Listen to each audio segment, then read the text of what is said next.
Hey everyone, this is Zach Weiss, co-founder of Warner Wound. I am joined today by Blake Malin. What's up? Also co-founder of Warner Wound. And you'll notice I didn't call this the Warner Wound podcast because this is a spin-off, maybe, a yet-to-be-named spin-off of the Warner Wound podcast. Obviously, it's on the Warner Wound podcast channel. We work at Warner Wound, but Zach Kazan and Kat Shoulders and the team, they're the main Warner Wound podcast. Yeah. I think the problem with us naming things is that we'll create a document to name things, and then it's just us making stupid jokes for a really long time. There are a lot of hypothetical titles for this podcast, but they're all not appropriate. We're not like dirty or anything, but like just not anything I would, Yeah. It's I still kind of like Worn Out. That's my favorite. I think Worn Out's good. It's how I feel most of the time. Yeah. I think that's probably going to be the theme. So what are we doing here? Would you say? Who knows? Yeah. Yeah. I mean, I think that you and I used to do the podcast a lot.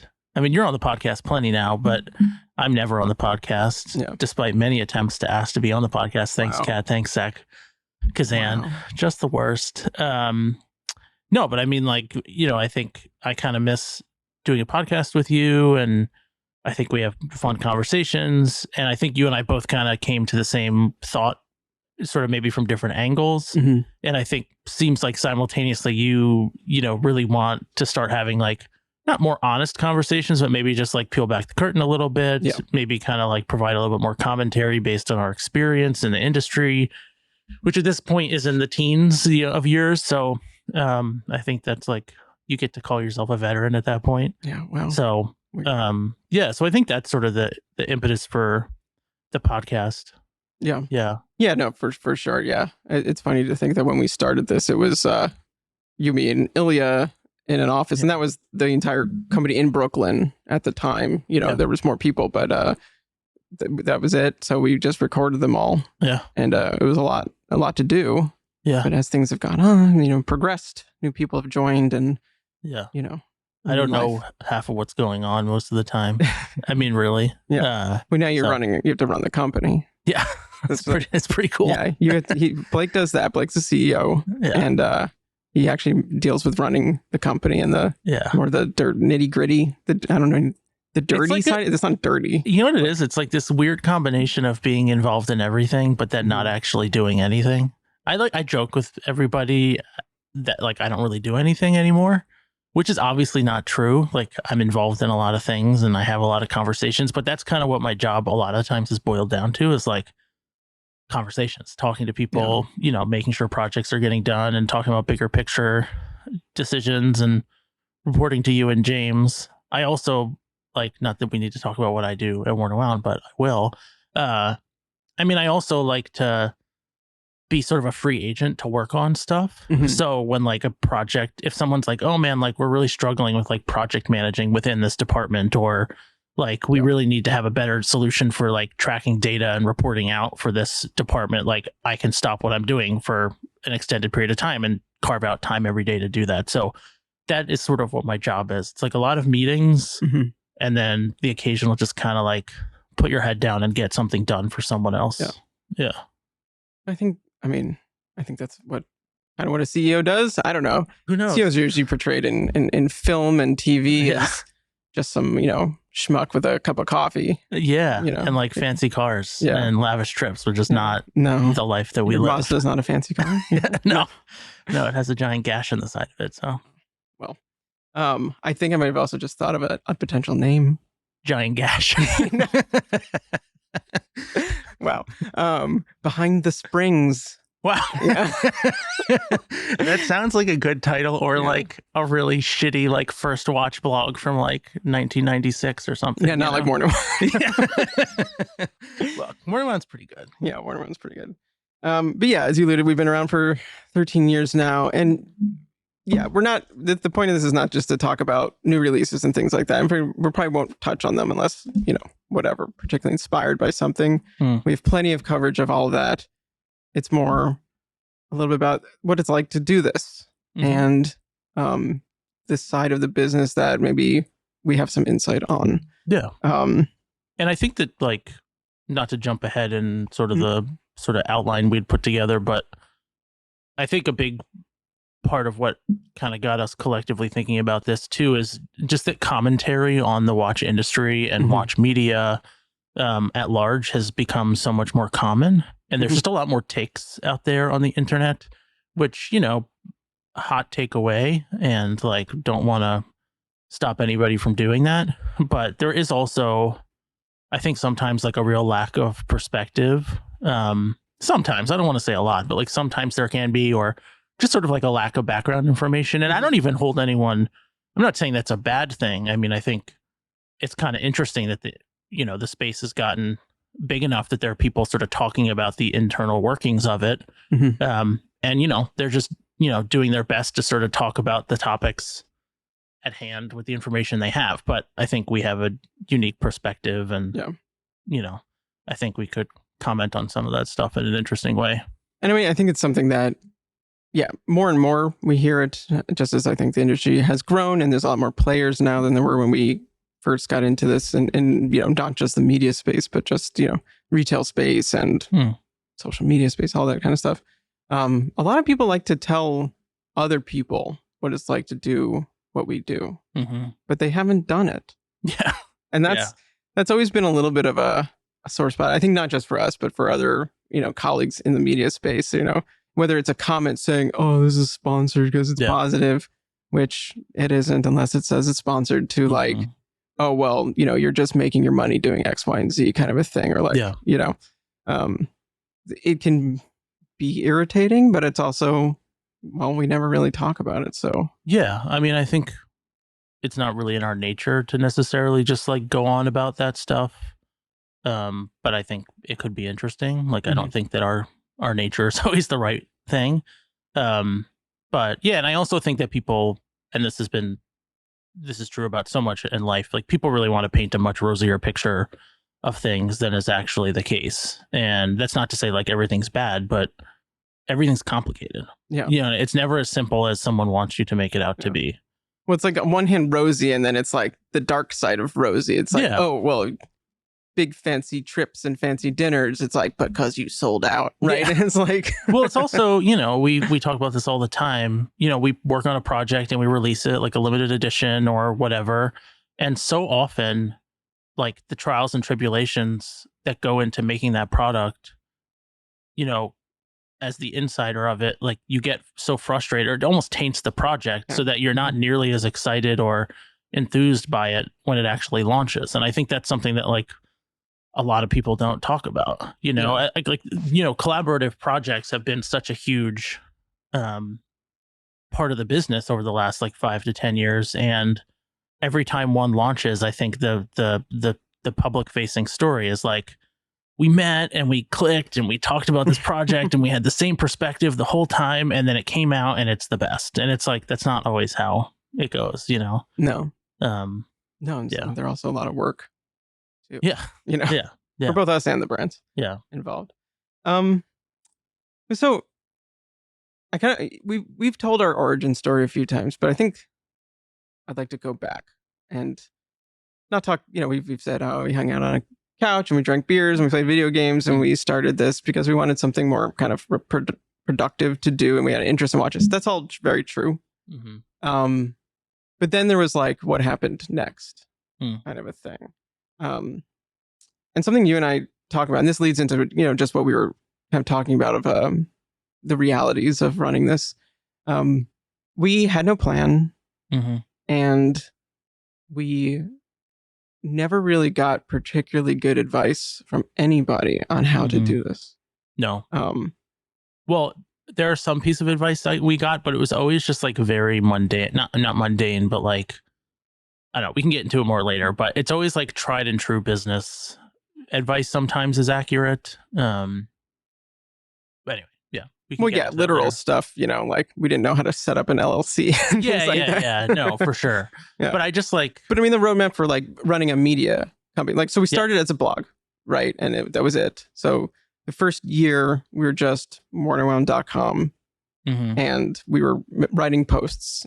That was it, right? Yeah. Then we decided we wanted to make straps, and I have a little background in product design and not Littlebacker. I mean, that's I have a degree in, but not necessarily manufacturing from the ground up for our own product.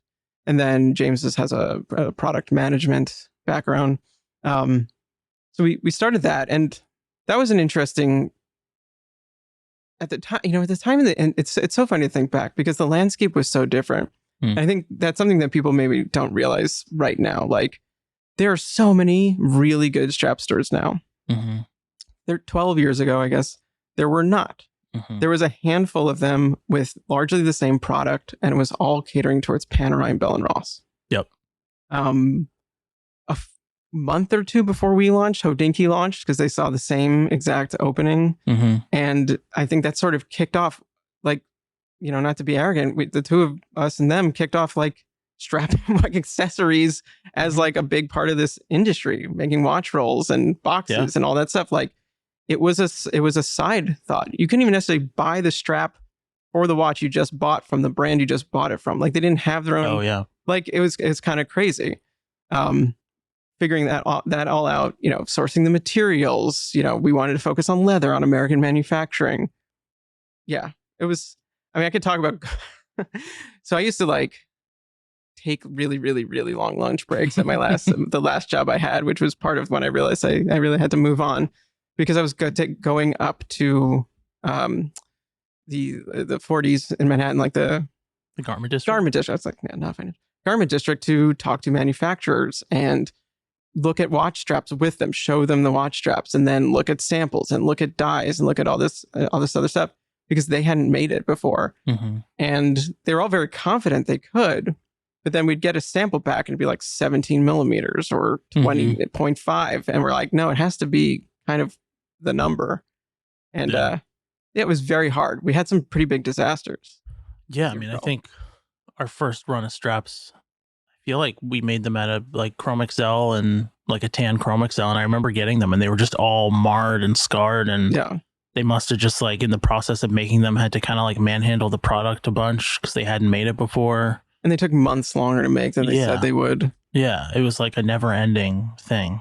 Those people kind of sucked. And they did. Had a reputation for sucking. But no, it was a totally different landscape. And then you look at like, like Barton Bands or Watch Gecko or any of these sites that are just like massive, huge selections of straps. Like, I was looking for a rubber strap a while ago because we sell some rubber straps, but not like a lot of them. And they're like pages and pages and pages of rubber straps. And I remember when we like were in Basel World one year, we met with like the rubber, like Italian rubber strap manufacturer. I can't remember. Benedetto Centerini. Yeah. A little off. But... And it was like basically making like your own rubber strap was like not something you could do. And it's come a long way. And there's just a lot more variety out there. I also remember meeting with, once you were in Basel. Basel World was kind of fun. Just to reminisce. And I kind of wish Watches and Wonders was a little bit more like that because there was a vendor side of it. And like you could go, there was a whole building and you could go meet with strap companies and even like CNC companies and stuff like that. If you wanted to, tool companies and talk to them about products to buy. But I remember sometimes going into some of the larger strap brands at the time, I won't name them right now, and kind of getting like a cold shoulder. Yeah. Because we weren't like going to order 10,000 straps and we wanted to start with custom and we wanted it to be what we wanted as enthusiasts, which, they didn't like yet. Yeah, no, for sure.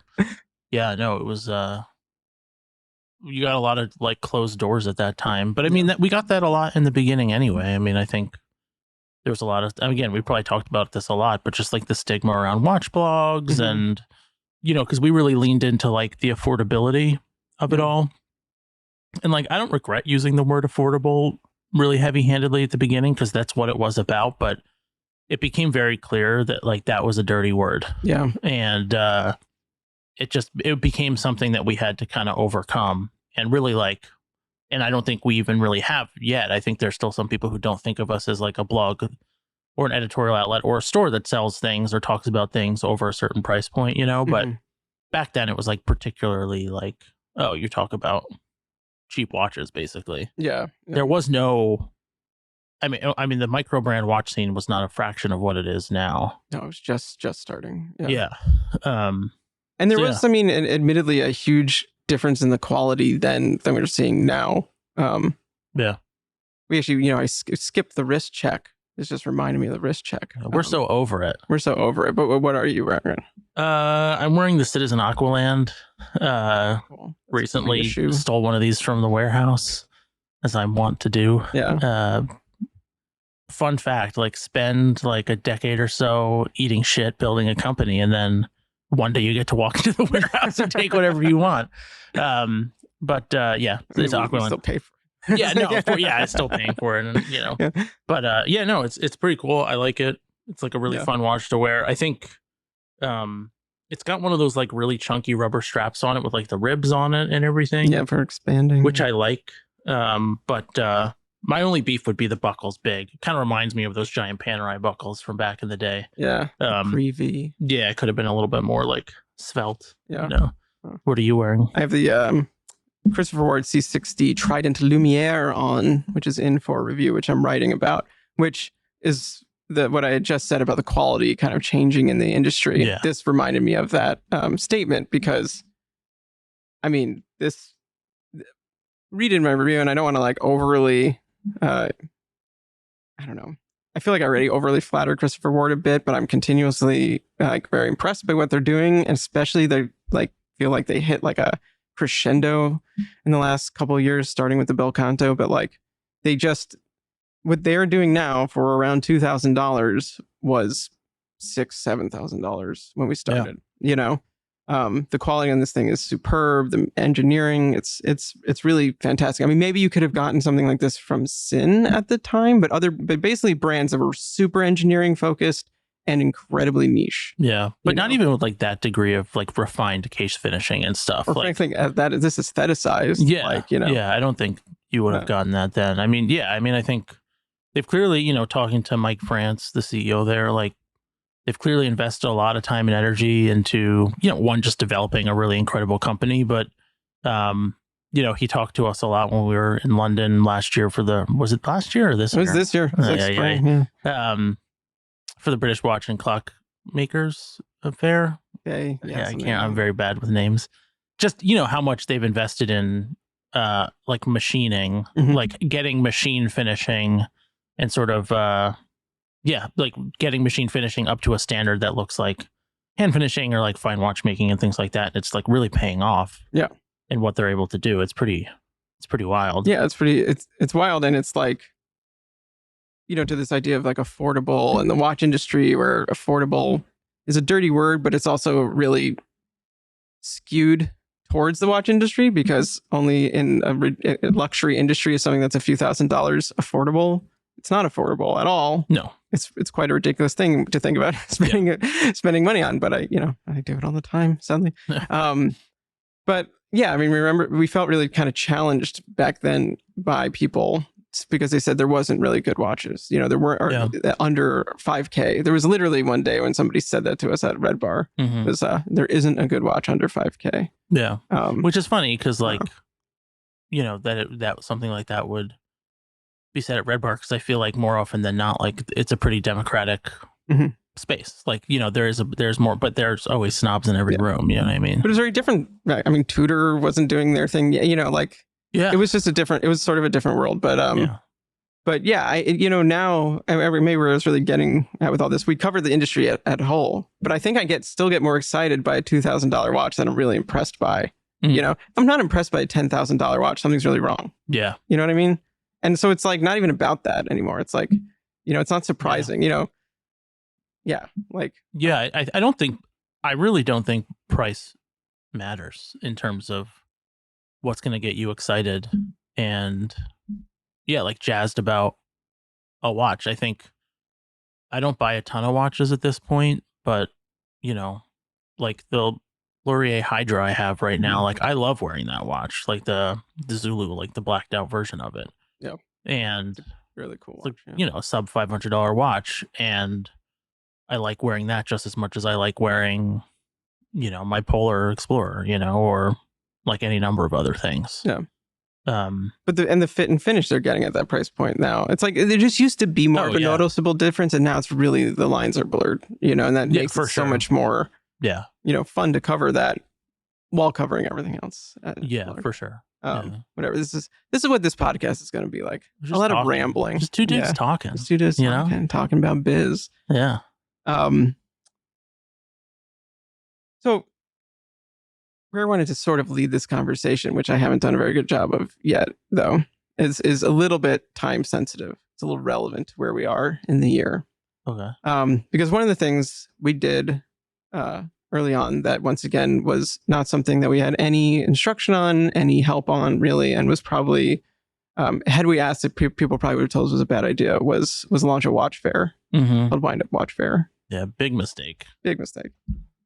And we want to talk about it obviously because Windup Watch Fair in New York City is happening about actually under a month from when we're having this conversation.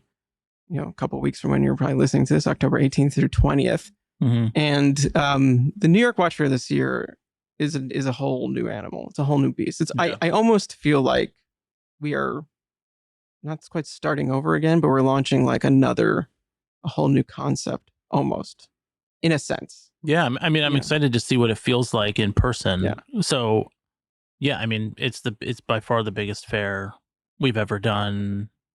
The largest venue. 30,000 square foot plus venue. 130 brands. Yeah, over.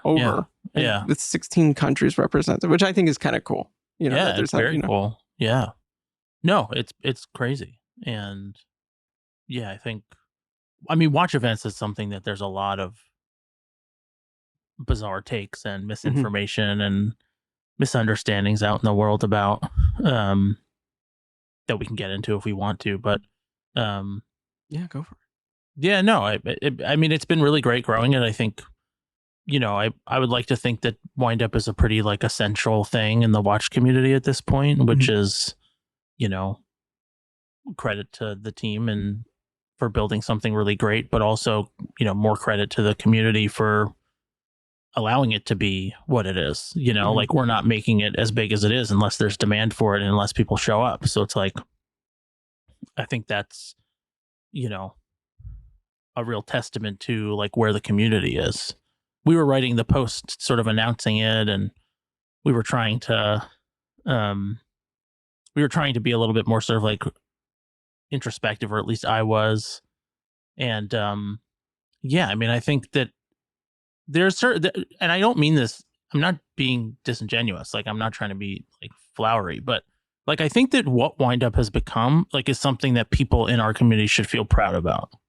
Like the fact that there's like an American watch fair, like consumer focused watch fair that is like organically grown to the level that it has is like a huge testament to just like how passionate people are. Yeah. Because, as plenty of brands will want to tell you, like Windup's not cheap. It's not like a cheap show to take part in. I think it's as sort of like affordable as we can make it for what we do. But we put a lot of pressure on ourselves to provide value to make it worth that price. And so like, it's the people that show up, I mean, that's what makes the event, and obviously the people on our team putting it together, but it's the community of people that show up. Yeah, certainly. And it's, it's just, I remember the first fair, we were super nervous, obviously, because we didn't know if it go off, at all, if it'd work.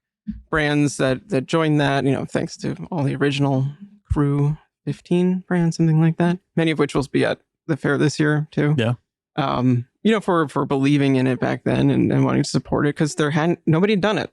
It. Like, once again, not to like pat ourselves on the back too hard, but I do want to, give ourselves the credit where it's due sometimes, because I think it's easy to not get credit. Put it that way. I mean, I think that's like something that could be discussed, is just like the taking credit thing, or sort of giving yourself, patting yourself on the back, because, I think it's the watch industry is one where, the more you can kind of congratulate yourself in public, I think the more you're perceived as successful.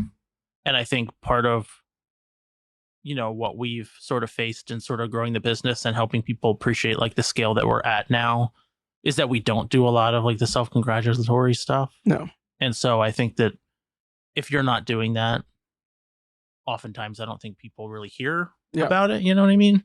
And we've never really invested super heavily in like a PR company to like get us interviews about this, that, and the other, and all that kind of stuff. So it's not like there are like a ton of stories about, any like significant press we've gotten has been pretty organic. I mean, we've been in the Times a few times, and like that's all organic. We're not like using a PR firm to make that happen. But yeah, I mean, I think it's something we've wrestled with forever. It's like just every time I feel like we start sort of being self-congratulatory, like I throw up a little bit in my mouth. You know what I mean? It's really not in my nature to do this. And like, it's just a very uncomfortable conversation. Yeah. And even like among people on the staff and stuff, like if we are like talking to them about the business, and they're very kind to be like, wow, you've really built something great. And I'm just like, I don't know. You know what I mean? Like, I don't know, maybe. Yeah. So it's just like, whereas like that, whereas in this industry, like that sort of like self-congratulatory stuff that's like the currency. It's the swagger. Yeah. And it's like, it's just not been our style, because we've always not been like the Zach Weiss show or the Blake Malin show. It's been more wound, and it's we haven't been as forward that way. But I've been more and more feeling the need to be a little more cocky, a little more arrogant about the things that we have achieved. Pop off. No, and it's just because I like it's very easy to forget, and people don't know, and it can be little things.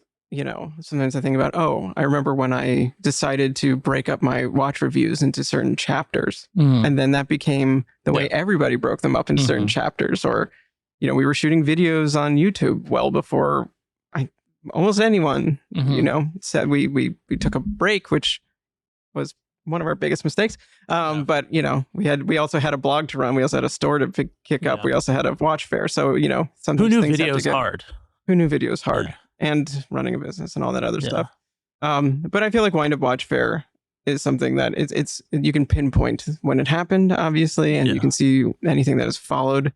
That we wanted to make an alternative to the traditional watch trade show, which was the only thing at the time. There was that and like small group meetups, local meetups, but they weren't even really brand focused. A brand would come through, but it was like, night at a bar with a brand kind of a thing.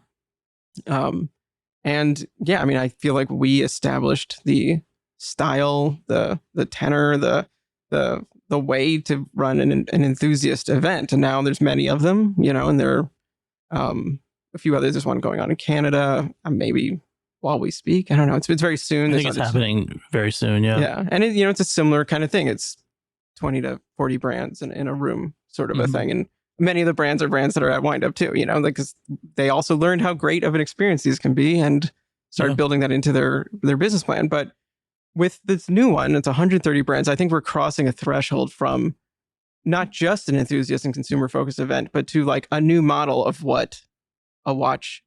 And I don't want to use the word trade because that's kind of has like a connotation, but it's getting there where it's like a different style of trade show. It's just not B2B. Yeah. Right.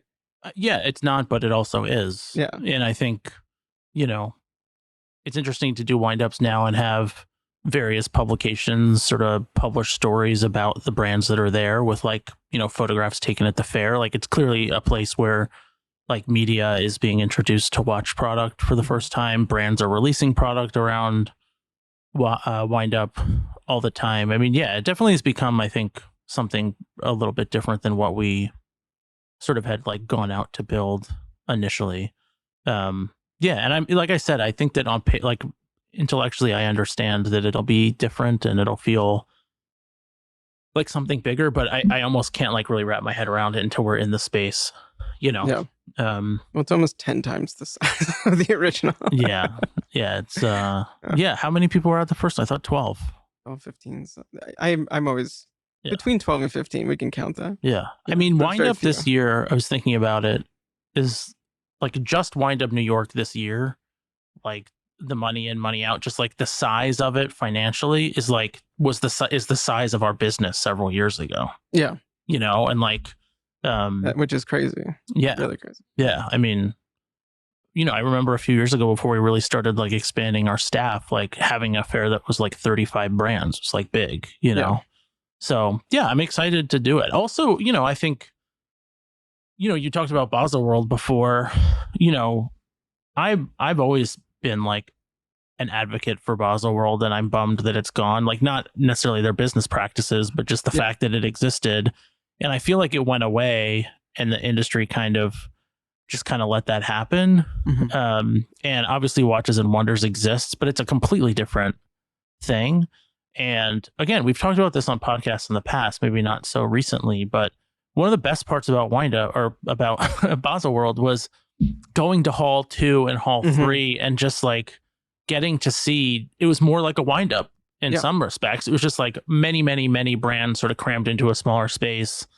And you just got to discover new things. And, you know, I can't imagine that I personally have not gone to Watches and Wonders, but, you know, having gone, I can't imagine you're discovering a new brand. You know, it's not about discovery. It's about this sort of like transactional, like, I'm here to see new product. Show me the new product. Okay, we're going to move to the next appointment, you know? So yeah, I mean, I hope that people get that feeling when they come to Windup now that, oh, I'm not here to see, you know, these brands that I already know. I'm here to see some brands I already know and then learn about a totally new thing. Yeah. Which I'm like bummed doesn't exist elsewhere, you know?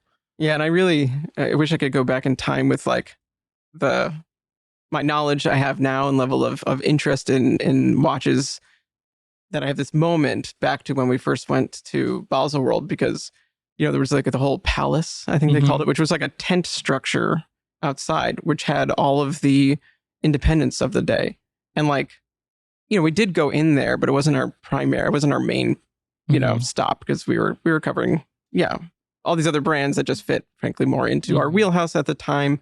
But I'm pretty sure we went in, we met like Peter Speak, just like at his booth kind of a thing. Konstantin Chaikin, I remember going up to his booth, and like, they were just there. They were just there to chat with. And there's a little bit of that Watches and Wonders, but it's not within Watches and Wonders. There's a lot of side events, but it's like, it's not as accessible and stuff like that. I just, some of the brands that were in there now, I'm sure are much harder to, you know, get an audience with at this point. Yeah. You know? Yeah, for sure. And Baselworld was just more accessible. I mean, I think, you know, part of the reason I don't go is because it's just like a practical business decision. You know, we have plenty of people there, and I don't need to go just to kind of like glad hand with people. But also like as a non-press member, like, you don't like get invited. Like like it's a different process. Like the press all get invited, because, you know, by the brands that are there. But like, that's not how it works for non-press, like people in non-press roles. So I don't know, it's sort of weird. But in Baselworld, it was just like kind of come one, come all, you know? Yeah. Not to say we're ever going to build Windup to that level of a thing, but, you know, I like what you're saying about discovery. I feel like if that could be sort of the goal, you know, continual goal, right? We have the brands, you know, the stable brands that want to participate. They want to get in front of enthusiasts and consumers. And then we have newcomers, and we have people just starting out, which is a newcomer. So that, you know, but, you know, just like, or maybe somebody who you've been aware of, but this is the first time they wanted to make the expense of flying from wherever they are, you know, brands in Singapore, for example. Like, it's quite a trek. So they're not going to do it every single time, every single year. And then you get to meet them. We have some brands from Japan coming this year. Also, quite a trek, you know. No, totally. I mean, I don't want to undersell what a commitment that is, you know. But again, hopefully for those brands, we're offering them like a pretty powerful window into the American market and getting them in front of, you know, thousands of watch enthusiasts over a pretty short period of time. Oh, we know we do. I mean, the look on their faces and everyone's sore throat after the end of the first day is like indicative.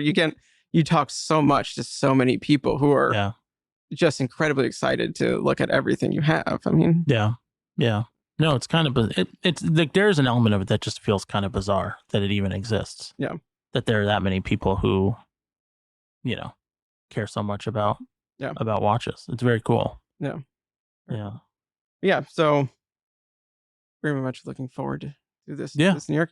And once again, I just want to, you know, give us a little pat on the back for making potentially the biggest watch fair in the world right now. Yeah, maybe. You know, who knows? I think as a single entity, it is.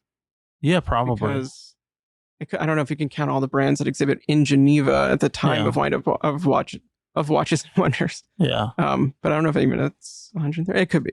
Yeah. Yeah. I want to talk more about not being able to give yourself credit, because that is like the story of our lives. Therapy, yeah. No, but I think that like I'm like, even just this conversation feels very awkward, like talking about that. And it does sound arrogant to like say that kind of stuff, and it can come off as obnoxious. You know what I mean? And like, who cares if somebody says it about like, or this is what goes through in my mind. Like, who cares if you get the credit? Like, who cares if someone's out there saying that? Or like, do you really need to say that out loud to like affirm to yourself that you are of value or whatever? But the flip side of it is, and I think this is more sort of the existence that we operate in, is like, you never really give yourself credit. Mm-hmm. And so you just never really feel great about what you're doing. Not to say that like we're sad boys, like walking around the office, but I think that someone with a different perspective potentially could have felt a lot better about what we've done over the last like 13 years. Like they could have had a better time doing it. I think, especially when we were kind of, like I said, so articulately eating shit for the first like 10 years, just like not really making very much money. Not that we make a lot of money now, but like we're not like millionaires or whatever, but like, we're like, we didn't really make a lot of money. We were doing everything ourselves. We were still sort of like struggling to get brands and different people to take us seriously. Like there was a lot of bitterness there. And, again, I'm sure some people could have had a more positive attitude about it than we did. But like, even as we've sort of grown and we've got a much bigger team and, it's just hard to sort of like take stock of that and actually take credit for it. You know what I mean? And like pat yourself on the back and feeling satisfied, And I don't know, I guess what I'm trying to say is like, there's sort of two sides of the coin that kind of fight each other in my head all the time, which is like, don't, be arrogant and don't like feel like the need to big up yourself all the time. But then on the other hand, it's like, it's a really healthy thing to be like, wow, I built a company that allows me to take care of my family and live a healthy life and all, like that's a really important thing to do. Mm-hmm. And I think, you and I haven't necessarily done that very well. No. And I think it's something that we should do a lot more, and we should have done a lot more throughout the ride. You know what I mean? Yeah. It's an industry where people respond well to it. It's humbleness and luxury don't necessarily mix always. I think there are aspects where it does, and I think I'd rather it did more. Mm-hmm.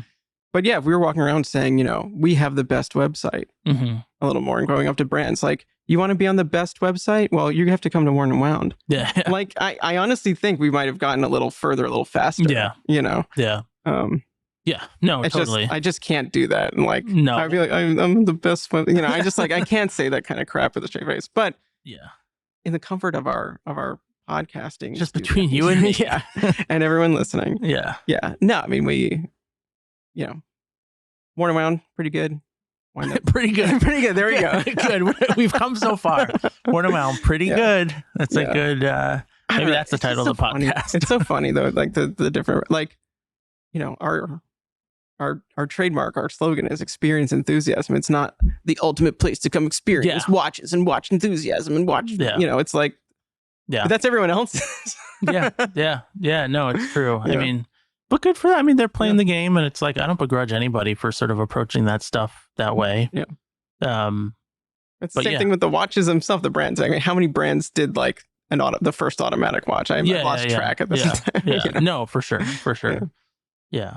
But yeah, I mean, I think like sort of going back to the concept of the show, of the podcast, I don't think that everyone is going to be quite as emo as this one maybe has been. Like as introspective and kind of like, or maybe it will. I mean, who knows? Windup. What are we called? Windup Watch. Worn and Wound. Worn and Wound. Worn and Wound. That's what we're called. Goes emo. Yeah, it goes emo. Yeah. But I do want to talk about different topics, that are of interest to people also. Like if there are people that have questions, like I would love to hear from people and just sort of be curious to hear what they want people to talk about. Yeah. That's more from the perspective of business owners in the industry for 13 years, not just media, Yeah, no, for sure. Yeah. And also I will not to go on, but I think that it's important also to be kind of honest about the way this world works, and really with any industry, because I think one of the downsides to sort of the facade is that people who want to get into the industry, I think, have this false expectation of what they need to achieve or like what they need to bring to the table and like how things actually like work. in it. Yeah. And it's like, when you're getting started in any industry, it's a lot of questions. Like you have a lot of questions. There's a lot of uncertainty, and there's a lot of just kind of like doing the best that you can to navigate this like new terrain. And when you're trying to get into an industry that tells you, hey, first month you started your whatever brand, watch blog, watch podcast, you need to have a Rolex on your wrist, and you need to drive a Porsche, and you need to, you know what I mean? Like it's this false sense of like expectation, or this false expectation. And the truth of the matter is, running a business is a lot more just like head down grinding and dealing with the intricacies of the day in and day out than it is, sitting back and admiring your work. Yeah, for sure.